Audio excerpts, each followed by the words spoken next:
Et tu vois les calamités et les malédictions qui sont venues dans ta vie. Et aussi certains croyants, vous avez marché avec le Seigneur, mais depuis longtemps, vous êtes en train de vous en écarter. Et c'est aujourd'hui un passage pour vous encourager en disant, attention, attention. Après la mort vient le jugement. De même qu'il existe des portes dans le monde physique, il en est de même dans le monde spirituel. Alors, il est important de connaître ce qu'il ne faut pas faire afin de ne pas laisser certaines portes s'ouvrir et de permettre au diable de nous détruire ou à Satan de détruire notre vie. Alors dans cette vidéo, recevons plus de lumière avec le pasteur. N'oubliez pas de vous abonner. Au visionnage. Alors le premier de ces passages, c'est Jérémie chapitre 40. Jérémie chapitre 40. Et c'est l'assassinat de Guédalia, donc à la fin du chapitre. Ils se mirent en marche et s'arrêtèrent à l'hôtel de Kinam, près de Bethléem, pour se rendre ensuite en Égypte, loin des Chaldéens qu'ils craignaient parce qu'Ismaël, fils de Netania, avait frappé à mort Guédalia, que le roi de Babylone avait établi sur le pays. Donc ça avait comme pas une rébellion, mais un meurtre pour le pouvoir. Premier passage de la parole. Un autre passage qui est dans 2 Rois au chapitre 25. Alors 2 Rois chapitre 25, c'est donc Sédécias qui est roi de Juda et le siège et la prise de Jérusalem avec une brèche qui va être faite. Il va brûler donc la maison de l'Éternel, donc le roi de Babylone et son serviteur. La maison du roi, toutes les maisons de Jérusalem, donc c'est un moment vraiment terrible pour Jérusalem. Il va démolir les murailles qui entouraient Jérusalem. On se souvient que Néhémie va reconstruire ces murailles, il va déporter le reste du peuple. Donc ça, c'était en application d'une malédiction contre le peuple. Les Chaldéens vont briser les colonnes de bronze qui étaient dans la maison de l'Éternel, la mer de bronze, les marmites, etc. Donc tout ce qui avait été fait pour le service. Et à la fin, entre autres, le roi de Babylone va frapper, mettre à mort à Ribla, donc plusieurs personnes, et va demander aux gens, Guédalia va demander aux gens de servir le roi de Babylone et ainsi bien se trouver. Donc Guédalia, si je ne me trompe pas, c'est celui dont on vient de parler. C'est ça. Donc c'est vraiment les 2 passages qui vont ensemble avec ce Guédalia. 2 passages donc étonnants qui nous parlent du même homme. Et on va prendre un 3e chapitre ensemble, peut-être plus dans le Nouveau Testament. On y était presque dans le Nouveau Testament. C'est Michée au chapitre 6. Michée, chapitre 6. Donc 3 passages de l'Ancien Testament aujourd'hui. Et là, c'est le procès de l'Éternel avec son peuple. L'Éternel a un procès avec son peuple. Et Dieu va dire, mon peuple, qu'est-ce que je t'ai fait? En quoi t'ai-je fatigué? Je t'ai fait monter du pays d'Égypte. Donc c'est un rappel de ce que Dieu a fait pour lui. J'ai envoyé devant toi Moïse, Aaron et Myriam. Mon peuple, rappelle-toi ce que projetait Balak, roi de Moab. Et donc tous les actes que le Seigneur a fait pour eux. Et on t'a fait connaître, ô homme, ce qui est bien, ce que l'Éternel demande de toi, c'est que tu pratiques le droit, que tu aimes la loyauté, que tu marches humblement avec ton Dieu. Et ensuite, ça va être une exhortation contre la fraude et contre la violence. Alors donc, ces 3 passages s'affichent juste ici. Donc 3 passages de l'Ancien Testament. Et je crois que je vais aller dans 2 Rois, au chapitre 25. Je sais pas, c'est bien Gordon? C'est bon. Gordon valide. 2 Rois, chapitre 25. Alors on va aller ensemble un peu découvrir ce passage un peu plus. Donc, les 3 versets précédents, c'est donc Sédécias qui avait 21 ans, qui devint roi, qui va régner 11 ans à Jérusalem. Il va faire ce qui est mal aux yeux de l'Éternel. Et Sédécias va se révolter contre le roi de Babylone. Et donc, 2 Rois, chapitre 25. La 9e année de son règne, le 10e mois, le 10 du mois, Nebuchadnezzar, roi de Babylone, vint avec toute son armée contre Jérusalem. Il campa devant elle et on éleva tout autour contre elle des retranchements. La ville fut assiégée jusqu'à la 11e année du roi Sédécias.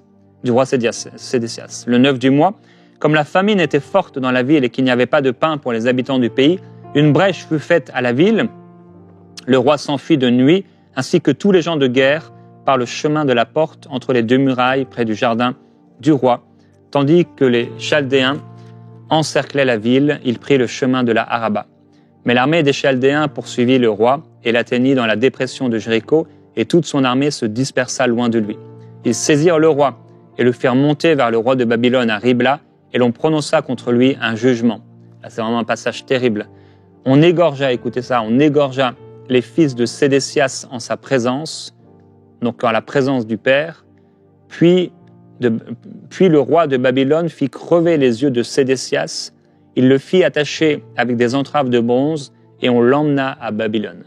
C'est terrible de savoir que ce roi, on va égorger tous ses fils devant lui et on va crever ses yeux. La dernière chose qu'il aura vue, la dernière image qu'il aura, c'est ses fils égorgés. C'est affreux.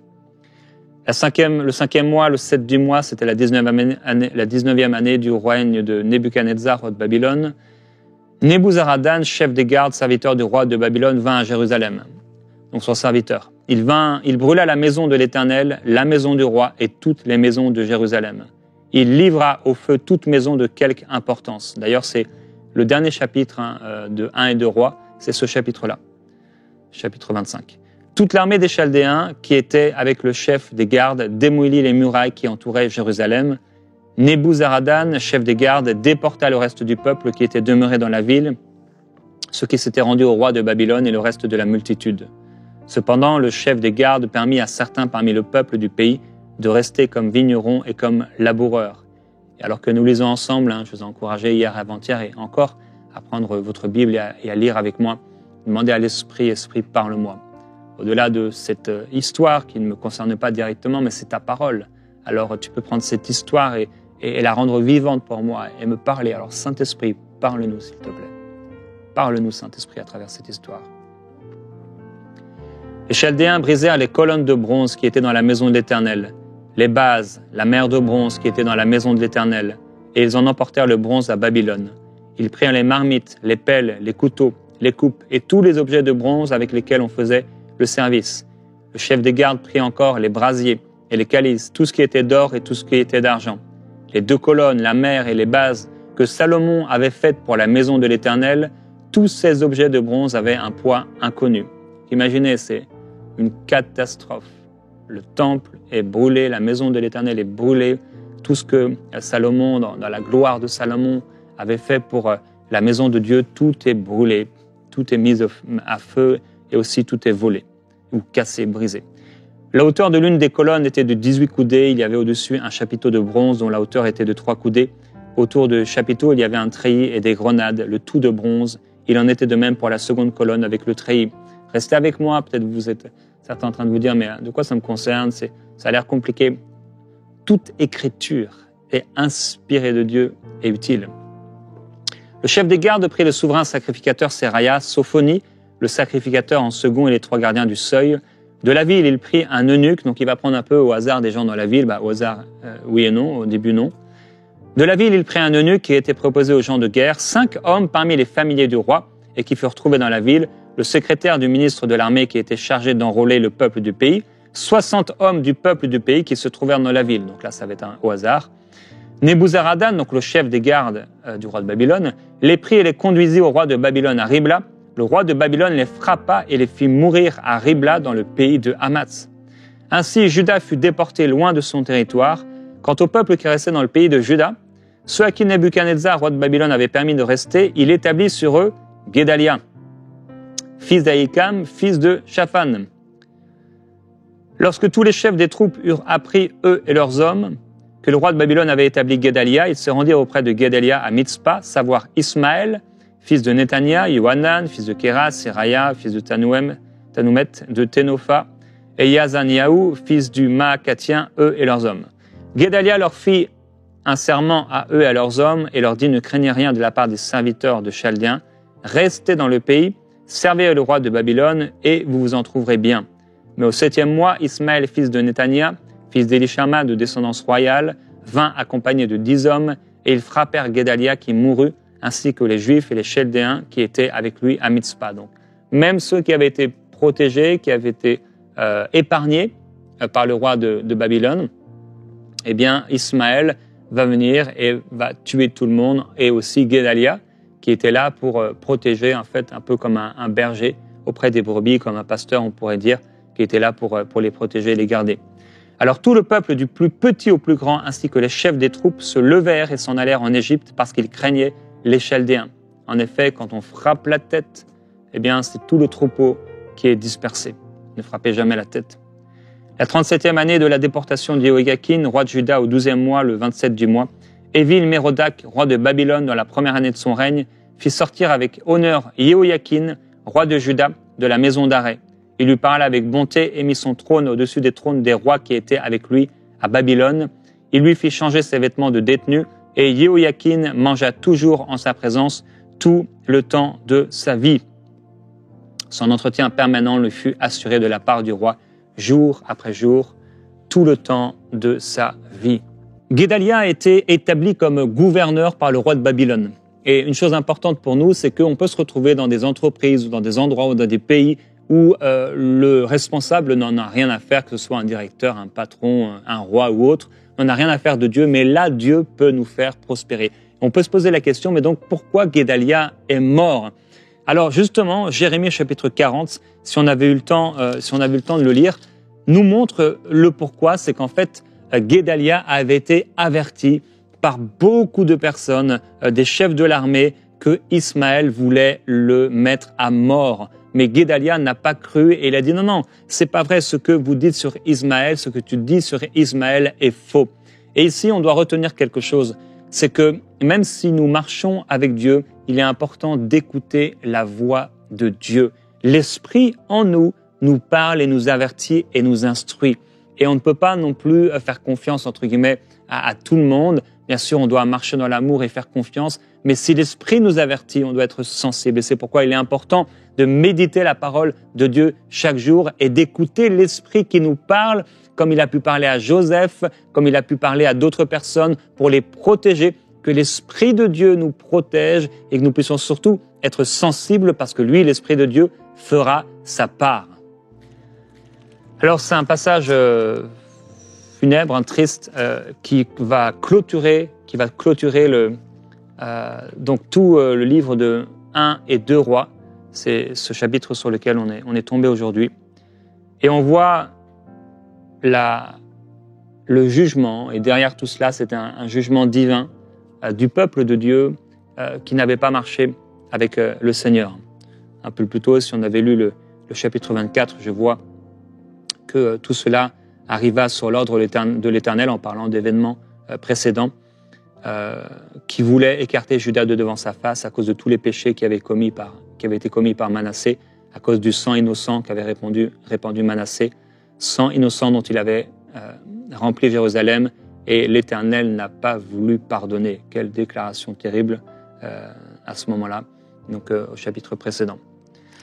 Je crois que déjà, une chose qu'on peut retenir, on va prier encore, Saint-Esprit. C'est toi qui as voulu ces paroles. Tu as voulu qu'on les médite. Tu as voulu qu'encore aujourd'hui, dans notre époque, dans cette année, dans cette journée, tu savais qu'on allait lire ce passage. Et je te demande, s'il te plaît, de nous inspirer, de nous parler à travers ce texte dont il y a certains éléments qu'on ne comprend pas bien, il y a des personnes qu'on ne connaît pas bien, et ils ont leur propre culture, et ça peut paraître tellement loin de ce qu'on vit aujourd'hui. Mais on te demande, Esprit de vérité, de nous conduire dans la vérité, de nous rappeler les paroles de Jésus et de nous montrer les choses à venir dans ce temps de méditation qu'on a ensemble. Amen. Amen. Alors, on peut voir la destruction que le diable peut amener dans la vie d'un homme qui ne marche pas avec Dieu. Il est écrit de Sédécias, il avait 21 ans quand il va devenir roi et il va régner 11 ans. Donc, à 32 ans, ça va être sa fin.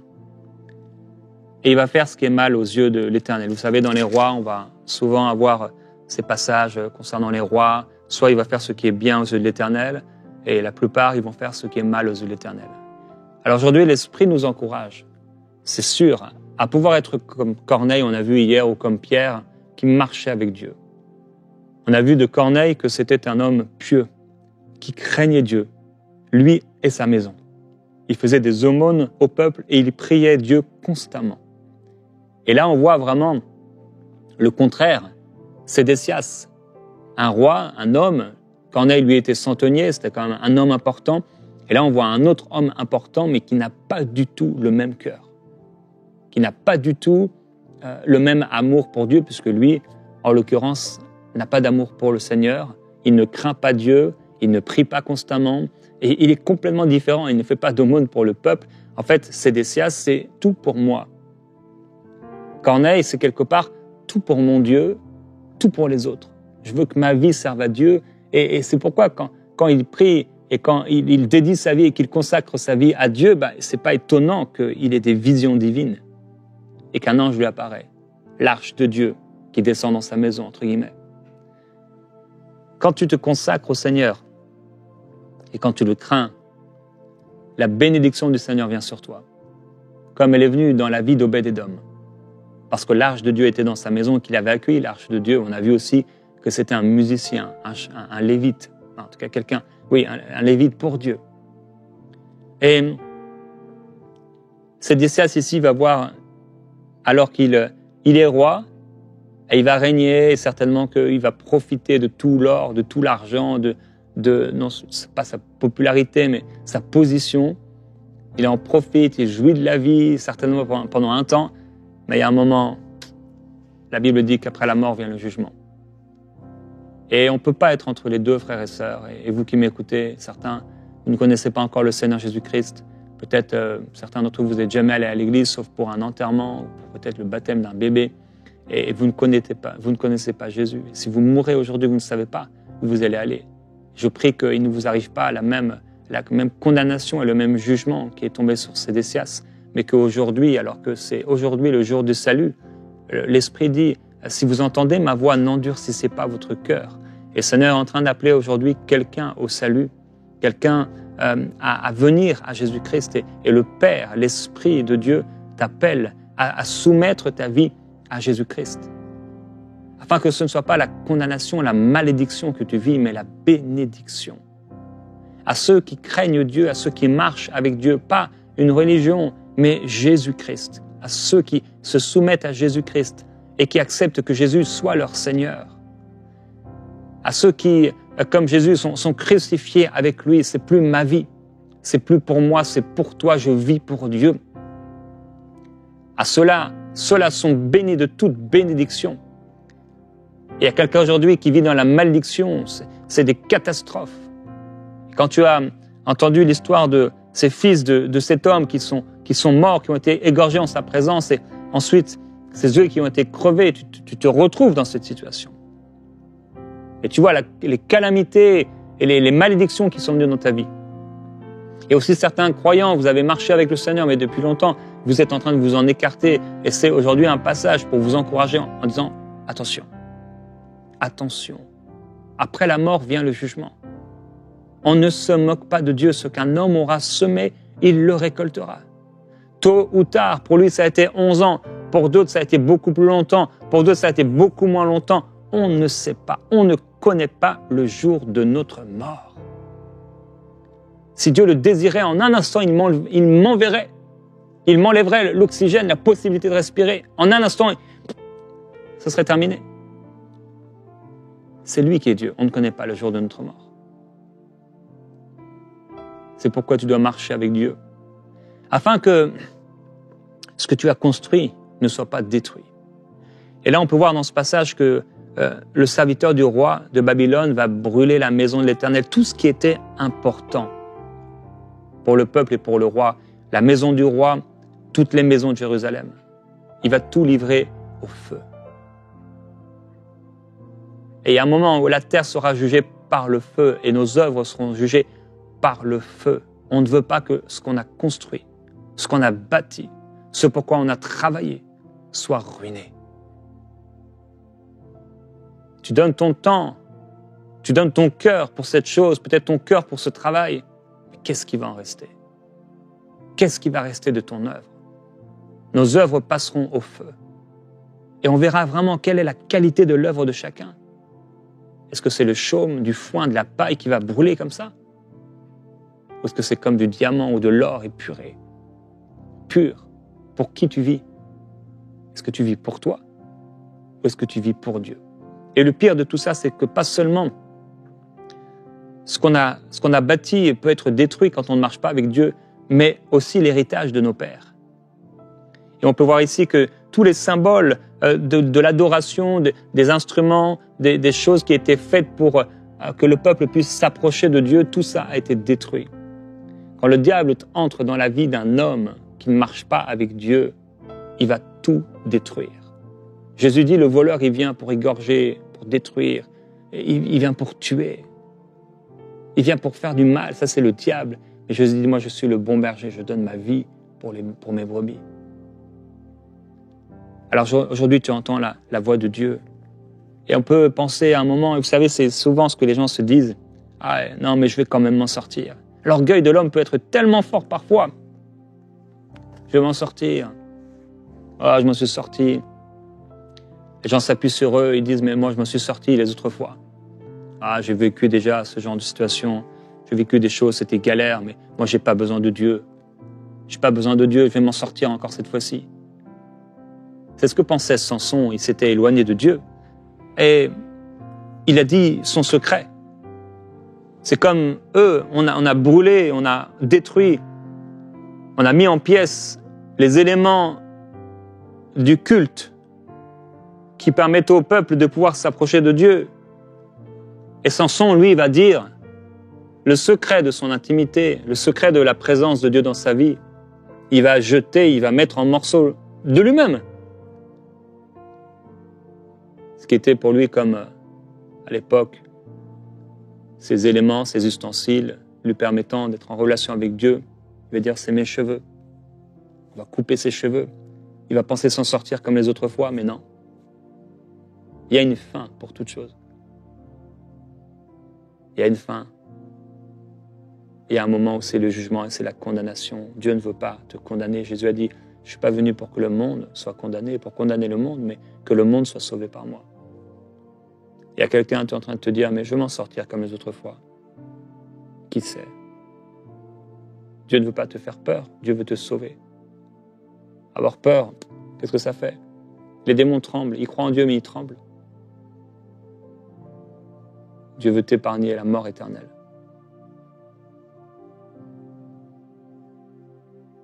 Il est possible que tu ne t'en sortes pas. Il y a une chose dont tu ne pourras pas t'en sortir, c'est l'enfer. Personne ne peut en sortir. Alors, je vais t'encourager à faire cette prière alors que l'Esprit de Dieu parle. Regarde Jésus-Christ qui est là devant toi. Regarde-le mort sur cette croix. Et regarde-le aussi ressuscité, allant dans ce tombeau pour toi, ressuscitant d'entre les morts pour toi, donnant sa vie pour toi. Et dis-lui, Seigneur Jésus-Christ, répète après moi cette parole, cette prière, en t'adressant à Jésus de tout ton cœur. Seigneur Jésus-Christ, je te demande pardon pour mes péchés. Je te demande pardon d'avoir cru que je pouvais m'en sortir par moi-même. Je te demande pardon d'avoir vécu ma vie loin de toi, par mes propres forces. Je te demande pardon de vivre comme ce roi Sédécias, faire ce qui est mal à tes yeux. J'ai fait ce qui est le mal à tes yeux. J'ai fait du mal autour de moi. Et je suis en train de subir les conséquences de mes choix, les conséquences de mes actes, mais aussi des injustices pour lesquelles je n'ai rien fait depuis mon enfance. Et je te demande pardon. Sauve-moi. Je crois que tu es mort à ma place. Je crois que par ton sang qui a coulé, tu m'as pardonné. Et aujourd'hui, je viens te présentant mon orgueil et te demandant pardon. Je ne veux plus de cet orgueil. Je choisis de venir humblement devant toi, à genoux devant toi, te demandant de me sauver et de me libérer du péché et du pouvoir satanique. Libère-moi de toute malédiction sur ma vie, sur ma famille. Libère-moi, rends-moi libre, viens m'affranchir et me libérer. Sauve mon cœur et sauve mon âme entièrement. Je te donne mon cœur et je te donne ma vie. À partir d'aujourd'hui, je vivrai pour toi. Je vivrai pour toi.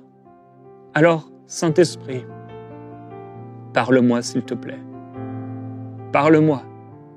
Alors que je vais ouvrir ta parole, chaque jour, parle-moi. Instruis-moi. Dirige-moi.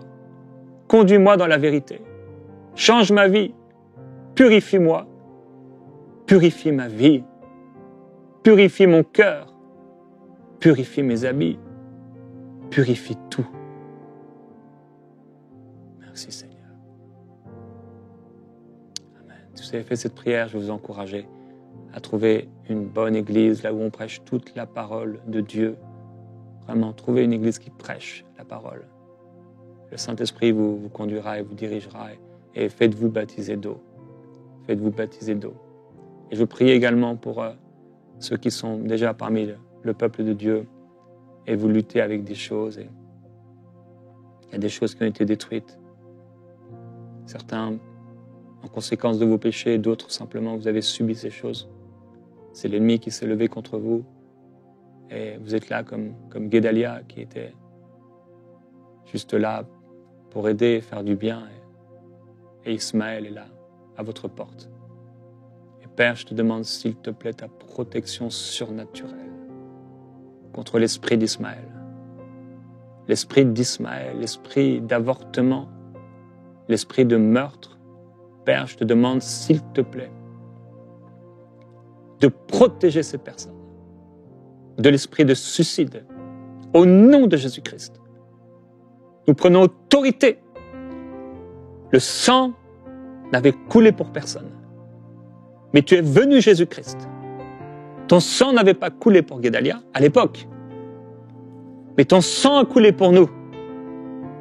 Et nous parlons ton sang et le nom qui est au-dessus de tout nom. Et je prends autorité maintenant contre tout esprit impur, contre tout esprit mauvais, contre l'esprit de meurtre, contre l'esprit de suicide, contre cette voix qui veut t'amener, qui te tourmente, qui veut t'amener dans la mort, dans le chaos et dans la désolation. Au nom de Jésus, esprit impur, tu quittes cette personne maintenant. Dans le nom de Jésus-Christ, je proclame la gloire de Dieu, l'autorité du Christ et son règne dans le corps et dans la vie de cette personne, et dans la maison et dans la famille de cette personne, au nom de Jésus-Christ.